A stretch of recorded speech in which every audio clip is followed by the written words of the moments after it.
It doesn't matter, who your parents were or where you went to school or who your boss is right now. Success is available to everyone.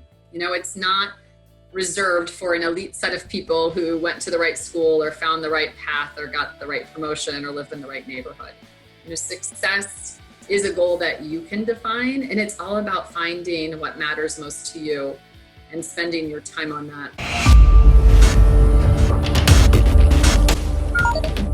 Welcome to the Career Nation Show, where you learn the strategies and tools to own and drive your career. Find out more at careertiger.com. Today, we have Customer Insights leader from one of the largest SaaS companies on the planet, i.e. SalesForce. She is a keynote speaker and an author. Please welcome Karen Mangia. Thanks so much. It's great to be here. Tell us a little bit about your journey thus far from the early days to now being a VP of Customer Insights at SalesForce. Well, I often say that I did not choose a high-tech career. A high-tech career chose me. And the reason that I say that is I studied some different things in my undergrad, actually international business and broadcast telecommunications. And ultimately what put me on the path toward a career in high tech was calling off an engagement and deciding that I needed to take a different path. And of course, while unwinding a lot of life choices, I was very fortunate to get a call from someone in my network who said to me, I have the most amazing opportunity for you. You can get your master's in information and communication sciences in 1 year. And, think of it this way. If you don't love it, you'll be young and have a master's degree. If you do love it, you'll be on a path.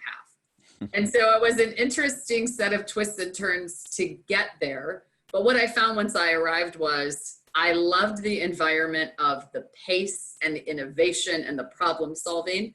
And so from there, finishing my master's, I had the opportunity to start my career at AT&T. And my theory was it was a household brand. So in the future, I would never have to explain what the company was or what we did. And also that I could probably take a variety of different roles there without having to change companies, which proved to be true. And from there, I had an opportunity to move on to Cisco because during my time at AT&T, I worked on some customers alongside the Cisco team. So I had a chance to get to know people in the context of winning together, which is always a great start. Yep. So during my 11 years at Cisco, did sales leadership, learned about working with channel partners and building strategic alliances, and then ultimately worked on customer experience and voice of the customer there. And then, at my present time, I'm at SalesForce. And, I think back all of those building blocks of learning about customers, learning about different business models, and then learning about how to listen to customers and turn that feedback into action created an opportunity to really now see the tech industry from a different point of view, working at a SaaS company that's growing very, very rapidly. This might be a good time to just double click a little bit on that customer piece. And quite frankly, in your journey, AT&T, Cisco, and now SalesForce, you've been always working with customers. And customer insight sounds like it's kind of the next level up, which is basically understanding what your customers do, but then also helping educate the rest of the company about what customers are looking for, et cetera. Tell us a little bit about this function and how your role works and how do you create value for customers as well as maybe internally in your organization. One of the aspects of being in sales and sales leadership that I always enjoyed was understanding customer stories. The problems they're trying to solve, what they're looking for in a partner, and then really diving into what role we could play as a company in making that happen. And so when I matched that up with that telecommunications background that I was sharing earlier, what I learned was I enjoy hearing people's stories, looking for trends, and then being able to amplify the story within a company in such a compelling way that people are moved to take action. Because I feel like it's always a different experience when you get a bunch of survey responses, and those are incredibly important, right? Because they help you learn about trends and how you're doing. But oftentimes what motivates people to take action, to either fix problems or capture opportunities is a story. Getting down to the heart of who are you helping? How are you helping them? and what does success look like together? And so I had a lot to learn. If I could go back in time to university, I would pay a lot more attention in my statistics class and in my research methods class. But since I didn't, I kind of had to learn on the job. And so what I discovered over time was how valuable it is to engage customers in a way that helps you discover blind spots. And we all have them. Even the best programs where you ask customers on a regular basis how you're doing and use that information well, the information that you get is only as good as the questions you ask. And sometimes customers talk to each other or ultimately move to your competitors because they're having conversations in those spaces they don't have with you. So ultimately, I find really that the value of being able to listen to customers and how you create value is knowing the big trends. How are you doing on those things that matter most in terms of continuing and growing your relationship, but also really being able to dial into the nuances in a way that scales. Developing a message so every person in the company has a drumbeat of what customers care about it and what they can do to affect it. So at the end of the day, the idea is grow customer loyalty and retention and referrals as an outcome of that. But it's just a really strategic partnership, when you can amplify a customer's biggest challenges or biggest opportunities, and then really bring people together at the company to do something about it. Yeah, that makes sense. And I can totally relate to the value it creates, because collecting, quantitative data as well as qualitative data from customers, it could really move the needle, whether it's product roadmaps, whether it's a sales approach, or whether we want to service our customers differently. And do you feel any difference, or do you feel that, hey, now the skill set needs to be, really put in a more agile way? Tell us a little commentary about being in a high growth SaaS company. Being in a high growth SaaS company is really building a plane and maybe, some ground artillery while you're operating all of it. And so one of the great aspects of SalesForce is that customer success is one of our core values as a company. And so, as we're listening to customers, we are testing everything from the names of products, how we price and package them, to on-stage keynotes for big events, our go-to-market strategies, every single aspect of what we do. And one of the dynamics about how that plays out a little bit differently in such a high growth company is the range of topics that you cover when you're acquiring entirely new companies and product lines that might not have existed when you did your new fiscal year planning, or brand new products that the company decides to bring to market and wants to test quickly. And so it's really about striking a balance between, kind of doing the check-in about those ongoing relationship aspects that matter, but also being agile and nimble enough to adjust at the moment and say, we have a new opportunity, we have potentially an entirely new customer base. How do we quickly engage, get proactive, and take action on that feedback, and then scale that to meet this, increase and expanding product line, increased and expanding amount of customers, and then countries in which we're doing business as well. Yeah, that's incredible. And it must be really exciting to work in a high growth environment like that, where, the company's pushing in terms of innovation, new ways to work with customers. And on the other hand, customers are demanding more things, different things from the company. So it sounds like you're in a super exciting space. You're an author, and I got a chance to read Success for Less. It's just fascinating. It's a great account of some of your own personal trials and tribulations. You went through those, you addressed those, you succeeded, and then you realize, hey, there's a formula to this. Success for Less is just incredible. It doesn't just help you with your career or your relationships. It's just about life, and you could apply this to so many different areas in our lives. It's incredible. Well, thank you for the feedback and for making time to read the book. And I think what I discovered is really, in retrospect, I did not grow up with a lot of professional female role models around me. And so the people I saw were on, a particular set of paths in life where they were happy and successful. But what I found was I ended up entering the workforce and taking the formula that I had learned along the way getting the gold stars on the chore chart, being, easy, pleasing, and agreeable. And then added that to just looking around the workplace at other people who I thought were successful. And what seemed to happen to me in that formula of successful people was that they said yes to everything. They delivered results and they made it look pretty effortless. And that the reward for that was being trusted with more, more responsibilities, more visibility, more access. And so I thought, okay, it's kind of like the chore chart mentality kind of stepped up into the work environment. And so I started doing that also, just say yes. Yeah, that is so true, because one of the things I hear about in Silicon Valley all the time is great work is rewarded with more work. That is great. And I will quote you when I use that. It's true. And so I thought, well, this must be the path to be successful. And what was interesting was it worked. I got a few promotions, more responsibility, joined some community organizations.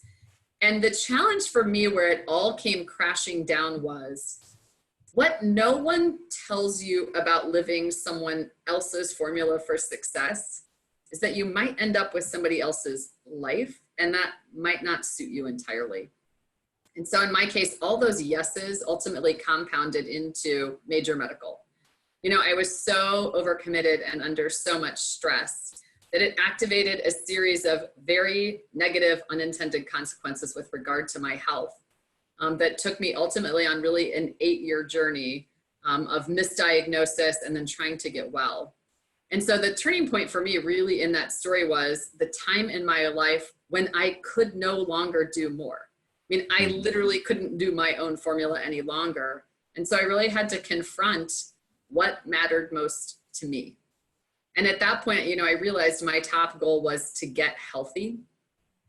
And if I was going to get healthy, then every yes had to be filtered through whether it was going to move me closer to that goal. And that was the first time in my life, I think, that I had really been crystal clear that I had a very finite amount of time and energy. And that unless I could get clear on my top priorities and align my time with that, then I was always going to be spread too thin because there was no filter about why to say yes or no to anything. That's so true. Yeah. So the reason I wrote the book is, as I talked with other people, I just discovered that it is a challenge to know your top priorities and then have the courage to say yes and no to the things that move you toward or away from those goals. And that we're all trying to be healthy and well, right? And still have jobs and families and other pursuits. And then it helped to share that story because it let other people, feel normal also and know that where they were at that moment wasn't ultimately where they had to be. There was another way. And I would encourage everybody to read Success for Less. It's not easy to be able to share stories that are so personal and being so vulnerable. We read about this all the time. Hey, you got to be a great leader, but you also have to be vulnerable.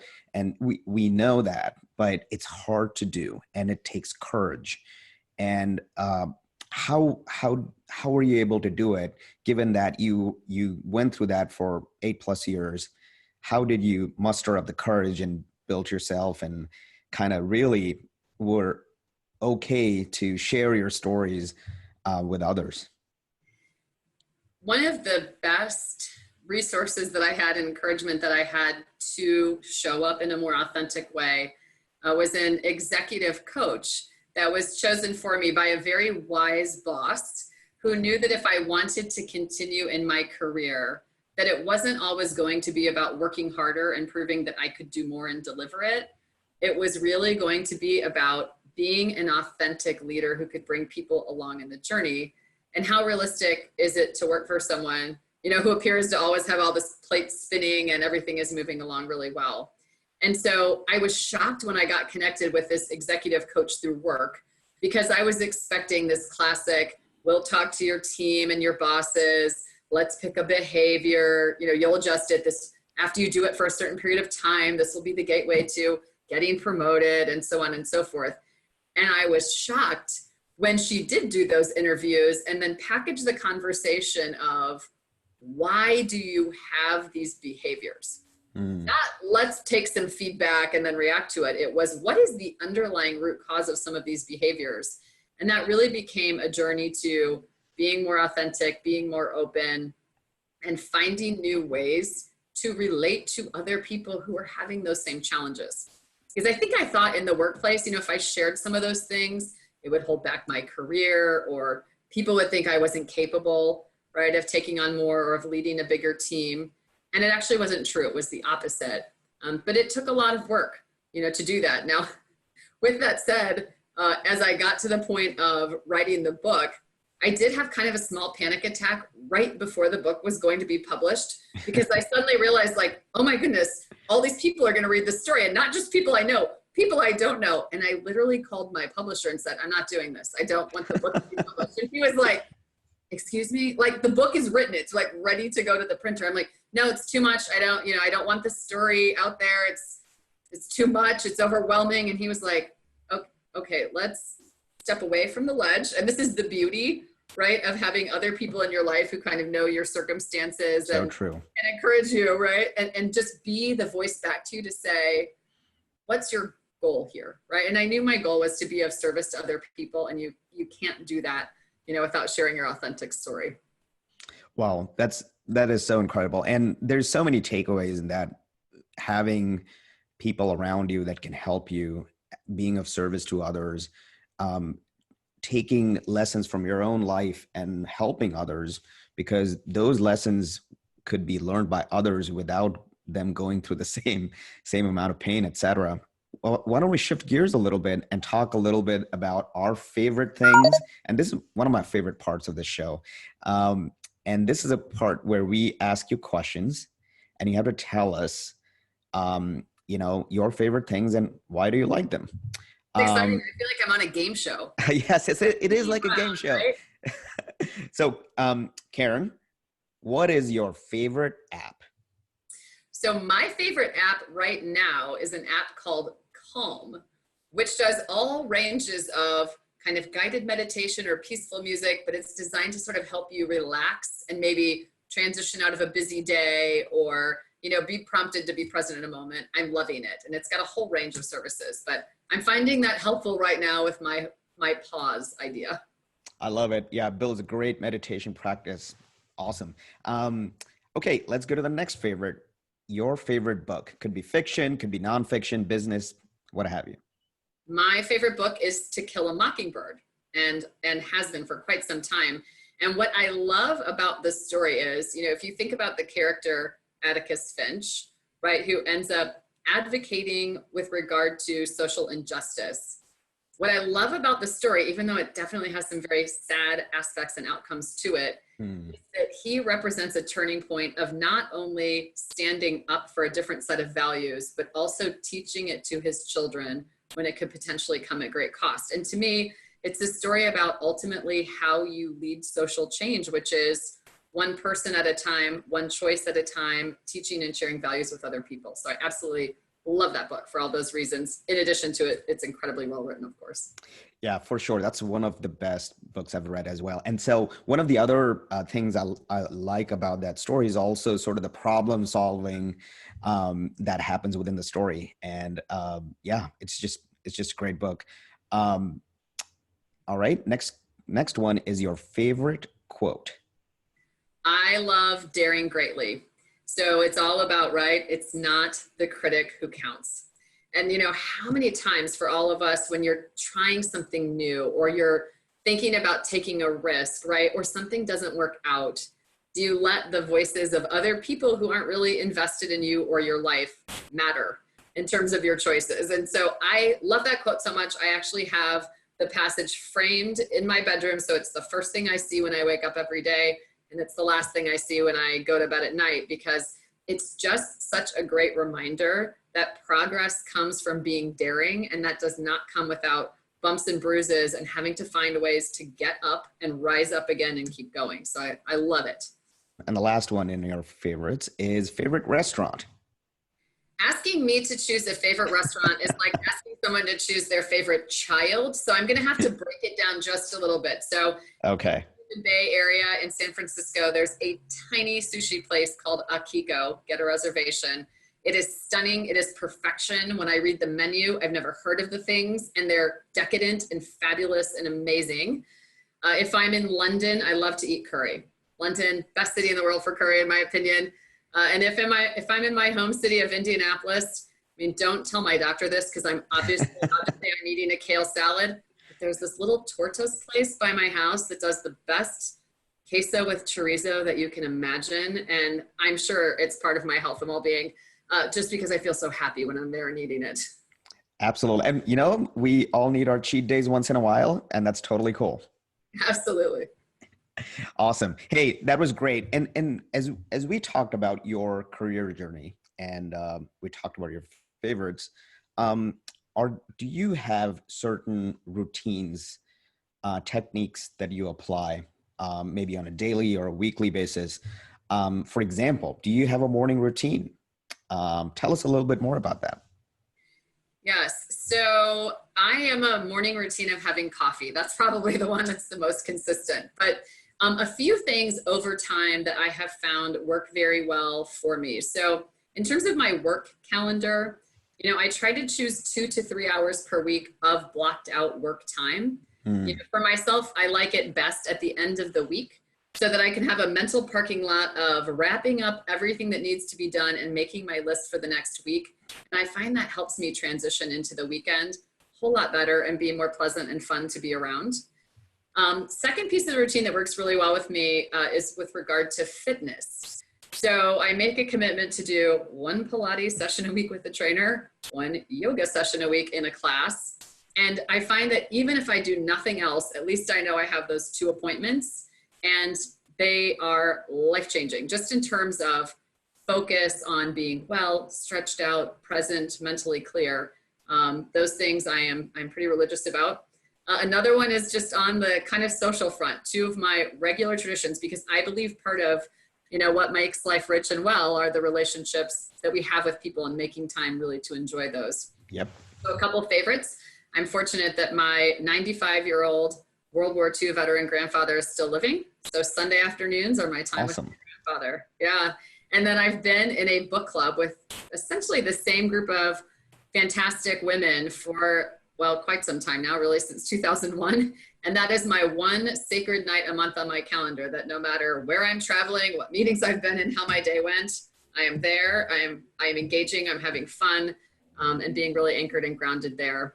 And then I would say the last piece, just interestingly on the nutrition front, I learned a lot about fasting. So I do incorporate 1 fast day a week into my routine because I find it works well for my own personal health and well-being.